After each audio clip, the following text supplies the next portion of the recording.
Aula 33 do curso React Essencial e Acelerado, título: o formato JSX, exemplo JSX, código 1. Bom, então nessa aula nós começamos a olhar o código da nossa aplicação, né?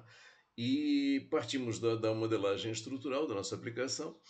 Então nós temos a nossa aplicação componente, está no componente app, que agrega três componentes: Manager, Remover e Includer, como nós já vimos em execução.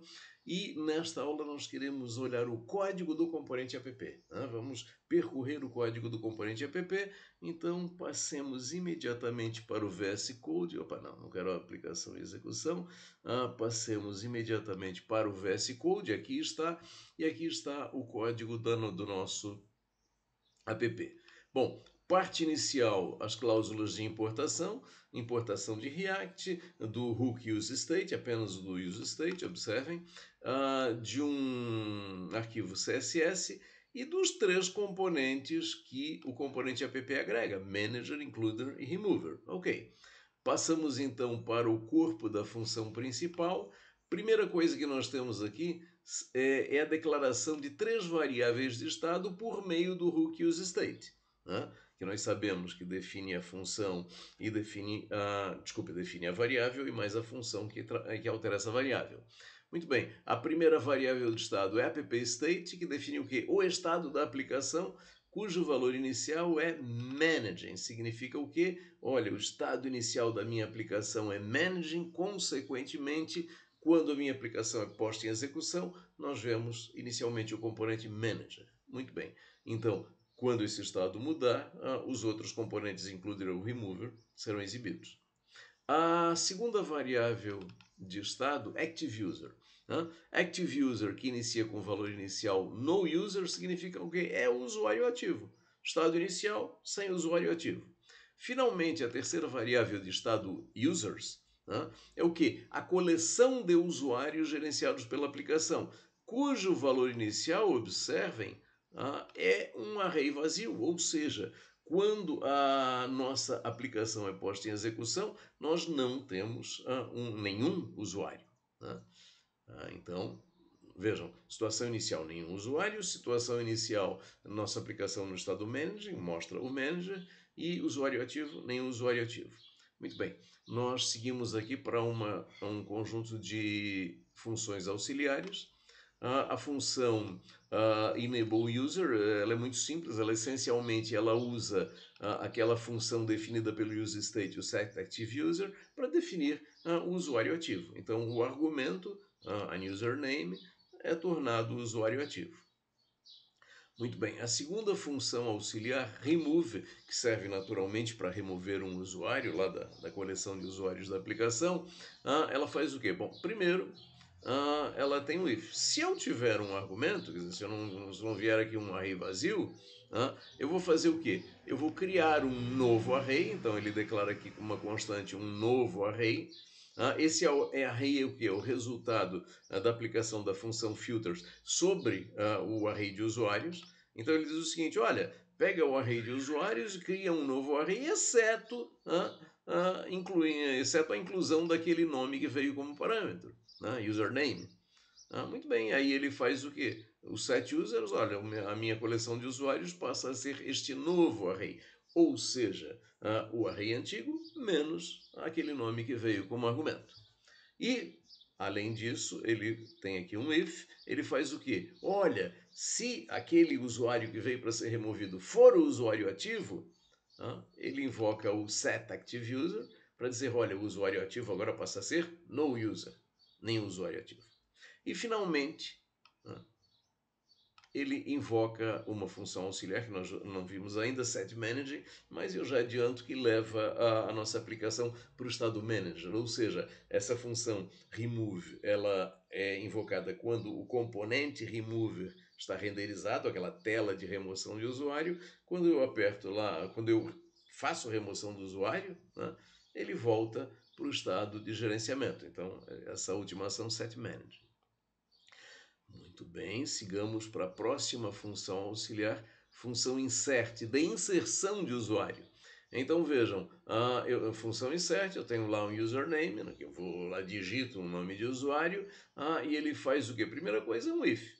Olha, se eu realmente tenho um nome de usuário digitado, quer dizer, se eu não tenho um array vazio, se eu não tivesse isso, eu incluiria na aplicação um array vazio, né? Se eu tiver um usuário, um nome de usuário efetivamente, primeira coisa eu vou ver o quê? Olha, se esse nome de usuário já não estiver lá na minha coleção de nomes de usuário, que é o meu array users, bom, aí ele faz o quê? Ele cria um novo array, new array, com quem? O array antigo mais o novo nome. E invoca setUsers, dizer, olha, os usuários passam a ser agora este novo array, ou seja, o array antigo acrescido do novo nome. E também invoca setManaging para quê? Voltar para o estado de gerenciamento.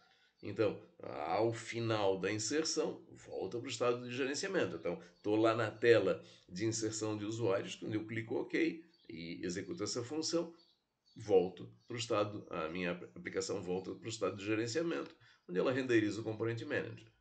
Bom, na sequência, três funções auxiliares. Aí estão setInsert, setRemove, setManaging, as três. As três usam a função definida lá no useState, o setAppState, para quê? Para definir o valor, o estado da aplicação. Então a primeira leva a aplicação para o estado inserting, de inserção de usuário, a segunda para o estado removing, de remoção de usuário, e a terceira para o estado managing, que é a tela principal da aplicação. Ok? Muito bem. Finalmente chegamos à cláusula return do nosso componente. E eu diria o seguinte, aqui realmente está a novidade que eu quero explorar nessa aula. Por quê? Vejam, isso aqui é o nosso componente app. Não é a primeira aplicação que nós temos o componente app agregando outros componentes. Só que nas aplicações anteriores, nos exemplos anteriores, o que acontecia? A cláusula return do componente app era muito simples. Ela listava, olha, renderize aqui ó, todos os componentes que eu agrego. Agora não. Agora eu tenho uma lógica de seleção aqui. Então observem que, olhando aqui a nossa div, a partir daqui a gente já tem um abre-chaves e tem um fecha-chaves lá embaixo antes do fechamento da div. Quer dizer, todo o conteúdo da div é o que? Está aqui, ó. Entre chaves significa o quê? Significa JavaScript, é processamento. É processamento. Então vejam, vamos analisar esse processamento. Temos aqui então um if-else. Nesse if-else nós temos o quê? Primeiro, a avaliação da condição. Olha, o estado do app-state, o estado da minha aplicação, é igual a managing. Se for igual a managing, eu vou fazer o quê? Eu vou renderizar o componente manager e apenas o componente manager. Mais nenhum outro. Ok? E vejam, passando como props uma série de informações. A variável de estado users, a variável de estado active user, a função enable user, a função setRemove, a função setInsert. Vejam, estou passando isso tudo aqui para o componente manager. Ele não vai usar nada disso. Ele vai repassar todos esses props aos componentes que ele agrega. Quando a gente for olhar o componente manager, a gente vê isso. Por hora, nos interessa o quê? Que se o estado da aplicação for managing, será renderizado o componente manager. E se não for, muito bem, temos aqui o nosso else. Se não for, puxa, nós temos um outro if else. Esse outro if else, aqui está a nossa condição, puxa, o estado da aplicação é inserting. Se o estado da aplicação for inserting, será renderizado o componente includer. O componente includer, passando como props para ele duas funções, a função insert, para inserção de usuário, e a função setManaging, para levar a aplicação para o estado managing. Não é isso? Muito bem. Então, vejam, no início, se for o app-state for managing, instancia, renderiza manager. Se app-state for inserting, renderiza includer. Agora, else, se não for inserting, tem aqui um comentário dizendo que, olha, nesse caso a única possibilidade é que o app-state seja igual ao remove, estado de remoção. Muito bem, neste caso, então, eu vou renderizar o componente remover, passando como props os usuários ativos, porque a gente tem que saber qual deles vai ser removido, e duas funções, a função remove de remoção e a função setManaging para levar nossa aplicação de volta ao estado managing. Ok, e com isso nós chegamos ao final do código do componente app. Muito bem, então o nosso componente app está apresentado. Essa aula, o objetivo foi exatamente mostrar o código do nosso componente app, que agrega esses três componentes, vimos o código, ok, e chegamos então ao final dessa aula. Bom, os componentes eles estão descritos na seção 9.3 do nosso livro, do capítulo 9 do nosso livro, e essa aula nós encerramos aqui.